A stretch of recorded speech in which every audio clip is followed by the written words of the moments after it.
Et si quelqu'un connaissait déjà votre maison avant même que vous y viviez? Imaginez, vous venez d'acheter la maison de vos rêves dans un quartier calme, des voisins souriants, une rue bordée d'arbres parfaite pour élever des enfants. Vous pensez déjà à leur chambre, à l'endroit où ils dormiront. Mais ce que vous ne savez pas encore, c'est que quelqu'un vous observe déjà. Quelqu'un qui connaît la maison, quelqu'un qui vous attend. Cette histoire est vraie. Elle s'est déroulée à Westfield dans le New Jersey.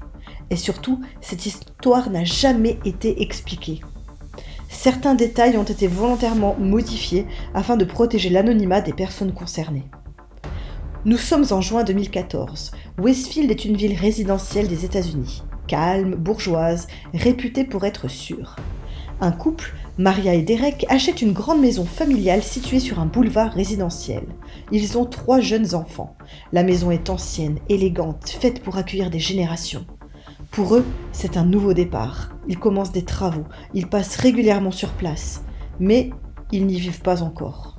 Et c'est à ce moment-là que tout bascule. Un jour, dans la boîte aux lettres, une enveloppe. Pas de nom, pas d'expéditeur. À l'intérieur, une lettre écrite à la machine à écrire. Dès les premières lignes, le ton est dérangeant. Et voici ce qu'elle dit. Ma famille veille sur cette maison depuis des décennies. Alors qu'elle approche de son 110e anniversaire, c'est désormais à moi qu'incombe la tâche de la garder à l'œil. J'ai vu les familles entrer, je les ai vues partir. Et maintenant, vous êtes là.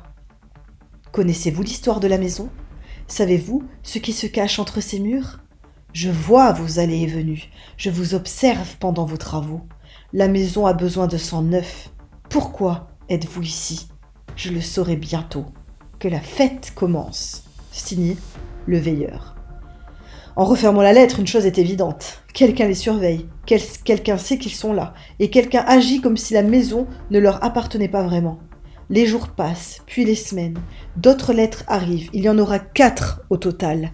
Le veilleur devient incohérent. Il reproche au couple de modifier la maison comme s'il n'en avait pas le droit. Il parle de la demeure comme d'un être vivant, comme d'une chose ancienne qu'il faudrait protéger. Et dans ses lettres, le veilleur montre aussi qu'il a remarqué quelque chose. Le couple a 3 enfants. Pris de panique, il contacte la police. Très vite, l'affaire prend de l'ampleur.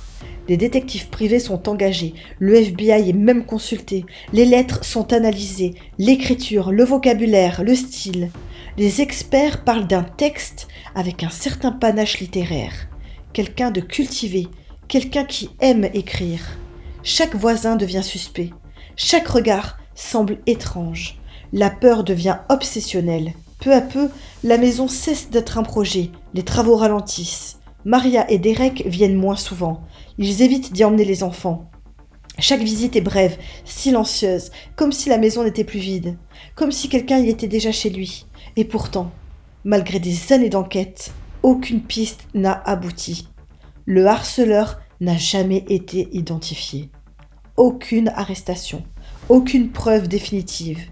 En 2019, toutes les poursuites sont abandonnées. Maria, Derek et leurs enfants n'ont jamais vécu dans cette maison. Effrayés, ils finissent même par la vendre à un prix bien inférieur à sa valeur initiale. Depuis l'arrivée des nouveaux propriétaires, chose étrange, aucune lettre n'a jamais été reçue. Aucune explication officielle n'a jamais été donnée. Plusieurs hypothèses existent cependant. Peut-être que le veilleur visait la famille et non la maison, ou peut-être qu'il vivait dans le voisinage et que le changement d'habitude l'a arrêté. Peut-être que la médiatisation de l'affaire l'a effrayé, ou peut-être qu'il observe encore mais qu'il a choisi de se taire. Et c'est peut-être ça le plus inquiétant, ne jamais savoir qui observait vraiment. Et si quelqu'un connaissait votre maison mieux que vous, avant même que vous n'y dormiez, comment réagiriez-vous? Est-ce que vous auriez fait la même chose que ce couple? Vous l'auriez revendu?